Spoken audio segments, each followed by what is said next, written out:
Esselamu alaikum i dobar dan prvaci. Za današnji nastavni sat potrebno vam je sehara slova i pribor za pisanje. Pa da počnemo.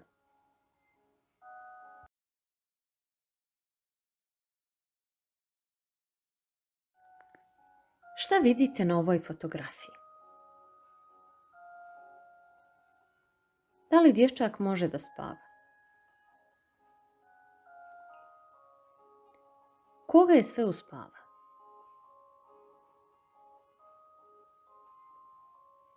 Da nije on nešto zaboravio.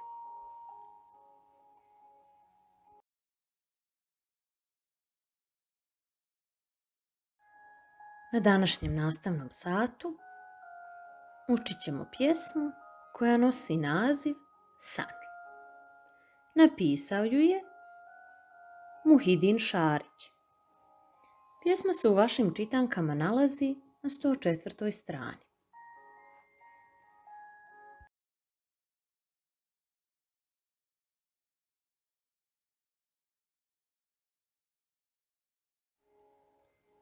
Ko je Muhidin Šarić? Muhidin Šarić rođen je 15. marta 1944. godine u Ključu.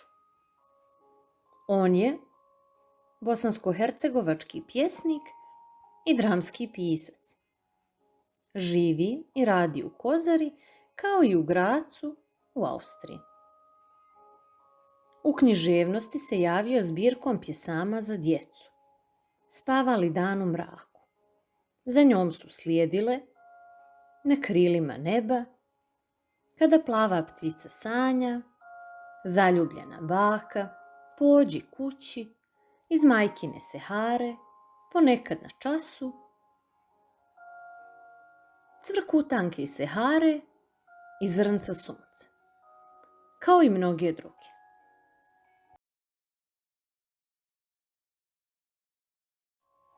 A sada pažljivo poslušajte pjesmu San koju je pripremio naš učenik Helmin Hasanović.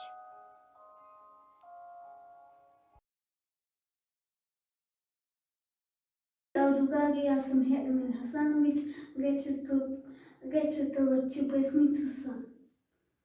San. Jedan me problem danima muči, baš onda kad mi se najviše uči.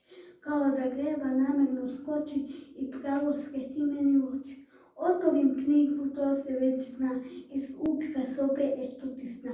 A meni šapne kao najavi, ti samo knjigu pod glavu stavi.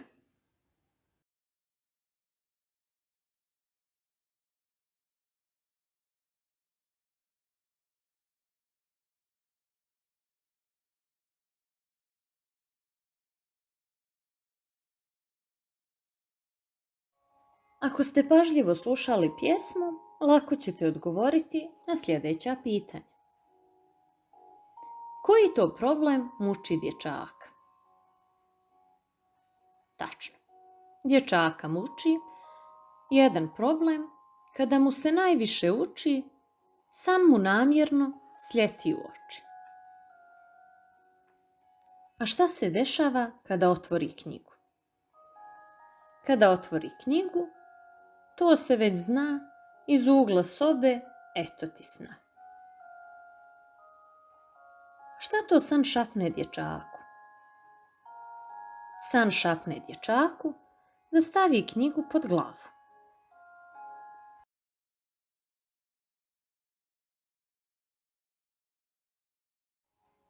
Za domaći zadatak potrebno je da naučite pjesmu na pamet.